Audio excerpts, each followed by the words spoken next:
members, now move to part 2, and this is debate on clauses 8 to 11. And the question is that part 2 stand part. I call Stuart Nash. Thank you very much, Mr. Chair. I mean, this is the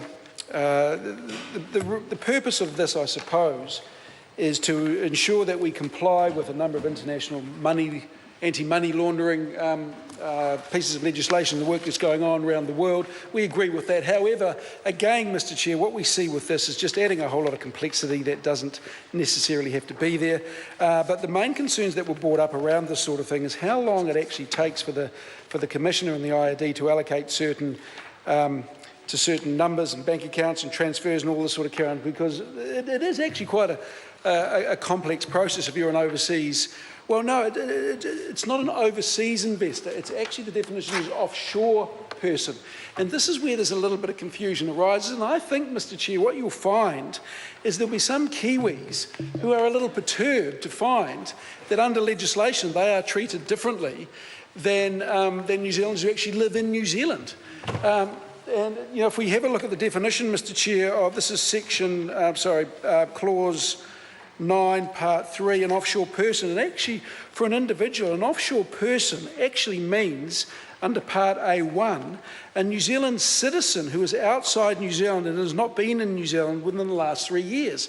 Now, Mr. Chair, this would apply to, I would suggest, nearly every single young Kiwi who's finished university, gone over to London or wherever and done their OE. Who knows? Maybe what happens is they, of course they've got bank account numbers here, most of them have got horrendous student loans and this sort of carry on. But what they may find, they've earned some money, they've come back, they want to buy a house in New Zealand. And this isn't a hypothetical situation in any way, shape or form, Mr. Chair. And I would suggest that there are many, or probably all of us in this House, or most of us in this House, would know people of this in this situation if we hadn't been in that situation ourselves. In fact, I wonder when Mr. Scott came back from New Zealand if he actually wasn't defined as an offshore person when he was going to buy his vineyard in Martinborough. I mean, Mr. Scott, had you been back for within 3 years when you bought your vineyard, you might well have been described as an offshore person. But a number actually are, Mr. Chair, because for a number of Kiwis, we know this, what happens is they go overseas, they have got student loans, they haven't got much money, they work incredibly hard. Well, maybe not for the first year, but for the second, third and fourth year, they work incredibly hard and they are on the internet the whole time looking to put roots down in this country.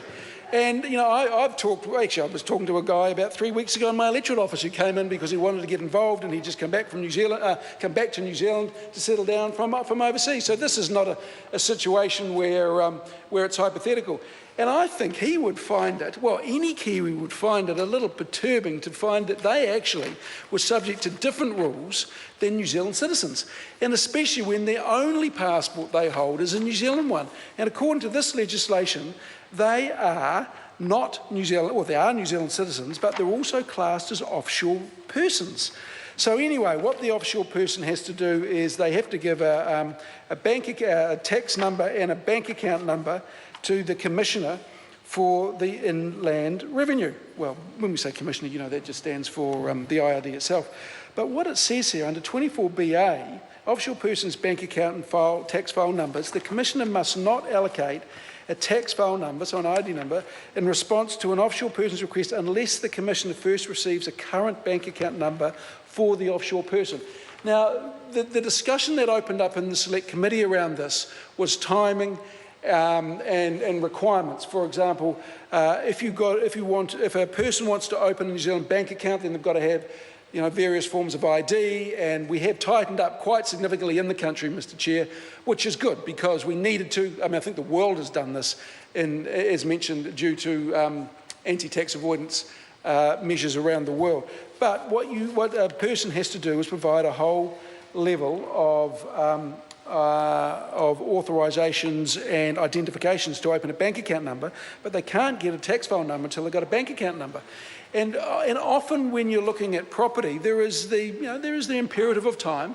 And so, first of all, you have got to, not you, an investor has to get a bank account number. Then they got a tax number. We don't know how long this would take. We quizzed the IRD about this, and they gave us assurances that it wouldn't be onerous. It would take, they would get it done within a reasonable amount of time, but they couldn't pinpoint down a certain number of days. And so what we were really pushing the IRD for is to give us a number that the lawyers... I call Grant Robertson. Thank you, Mr. Chair. And I want to pick up this question of the way in which